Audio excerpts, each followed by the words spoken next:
Vanguardian 650. There's certainly some risk here with this Iran-Israel situation, war, and the United States also involved with this war.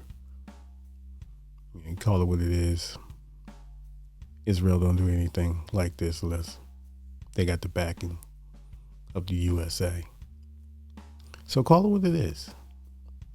But there is a prophecy when it comes to Persia, Iran, and Israel. And so maybe we're going through that. There's certainly more to the outcome currently that will happen. And certainly Hamas and other Hezbollah organizations that are currently, involved with this conflict. So we need to study the book of Revelations, because there's certainly, we know Iran can't head to head. Their military is no match for the United States military, but I just want people to know there is a prophecy in the Bible when it comes to Persia, Iran, which is the same country, or should I say Iran, formerly known as Persia, and Israel, and Abraham, and Ishmael, and Isaac. So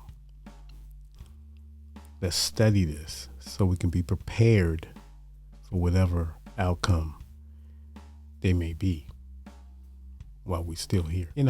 Just some little Sunday morning thoughts. And it's crazy. It's dangerous in this world. And I've been warning people about Yemen and all these other countries, these hot spots, and now look where we're at.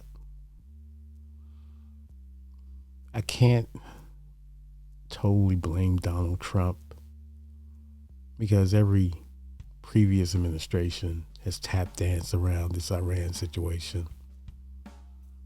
And you can blame this person, you can blame that person,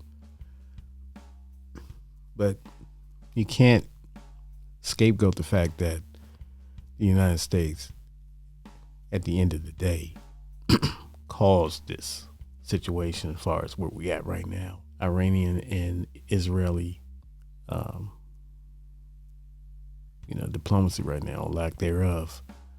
But the crisis was, we did this regime change in Iran with the Shah of Iran, who was a brutal dictator, and he treated his people terribly, and especially the fundamentalists, the ones that were strictly just, following their deen. And the Shah was really evil dictator. And so you have the uprising, and you have the Ayatollahs and the current regime that's really in place right now. So it's funny because the United States is talking about regime change, and they kept mentioning that. I don't hear it too much now. Maybe they figured that wasn't a bad idea. Someone smart might have got to the administration and counseled them about the history of this. But nevertheless, this is where we're at. And so we have to brace for whatever developments that may develop, and pray that it doesn't escalate, because we just don't need wars.